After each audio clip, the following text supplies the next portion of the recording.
To Ranking Member Frost for his 5 minutes.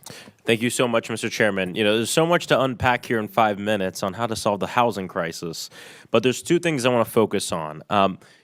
Number one, I think the conversation around our process and how we can make the process faster, how it can work better so we can build more homes is really important.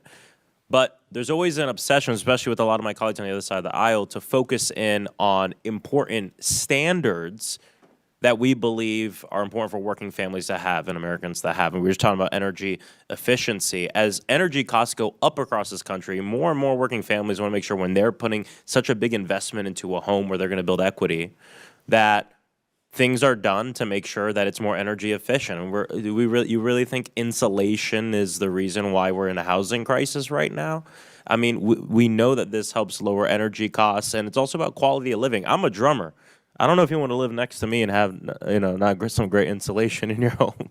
But I bring this up because there's the process, and then there's important environmental and important standards that we have to keep. And I'm very sensitive to this in the state of Florida. And this is a pretty bipartisan thing all across Florida as well. We want to protect our wildlife. We want to protect our biodiversity. We have things called hurricanes that happen every year. In fact, every year for the past several years, we've had a 100-year hurricane, a hurricane that's only supposed to happen one every 100 years. It is standards that help ensure that homes are built in the right places, that there's flooding mitigation in place, that building standards, building rules, all this stuff is very important to us because when people put that investment into a home, we want to make sure they're safe in it, especially when the worst things happen in a state like the state of Florida. But when we look at the process, there's things we should look at. We've talked about it.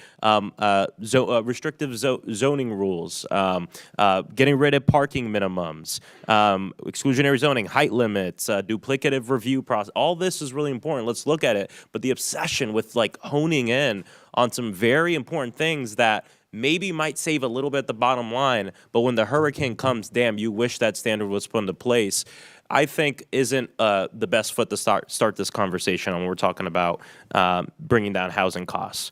Too many houses are simply unaffordable for working people. And even people with enough money for a down payment are often outbid by investors with cash offers. Large corporations and institutional investors, including private equity firms, have purchased hundreds of thousands of homes and turned them into lucrative businesses, squeezing the dimes out of residences.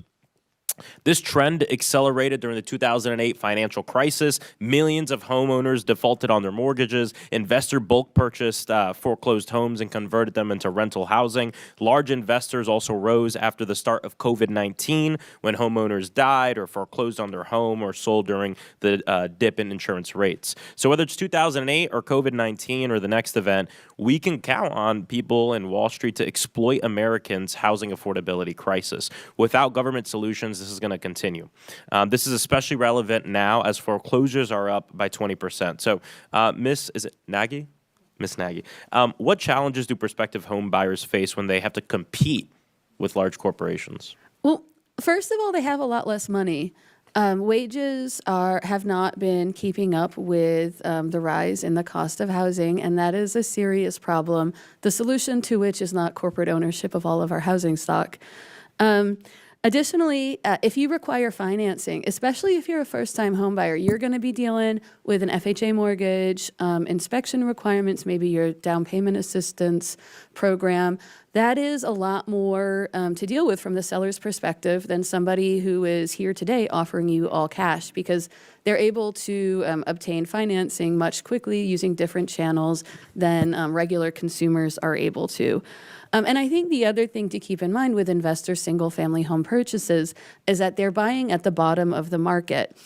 Specifically, they target markets with lower housing values and higher shares of Black and non-college residents, according to the Philadelphia Federal Reserve. And these are also starter homes. So you actually have too much competition at the bottom of the market for folks who are just desperately, people my age who are just trying to get into home ownership. Yeah. I also want to ask about manufactured housing. Mm-hmm. What are the unique and challenges that manufactured homeowners face when Wall Street's buying up all the land their homes sit on? Right. So Manufactured housing residents own their homes, but not the land it's on. And in some ways, they have the worst of both worlds when it comes to protections. One investor said it was buying up manufactured homes was like, investing in a Denny's, except for manufactured homes, the people are chained to the table. And that kind of illustrates the extreme difficulties manufactured homeowners have when they're faced with rising lot rents or a lack of maintenance. They're kind of stuck there, and it puts them in a terrible situation. Yeah, thank you. I'm actually working on legislation to help level the playing field for the 7% of Americans who are manufactured home communities. In places like Florida, there's actually laws that if you have a much older unit that you live in, you can't move it legally. And so you're really just at the mercy of whoever owns the land. This is important. So thank you. I yield back. And thank you for the extra time, Mr. Chairman.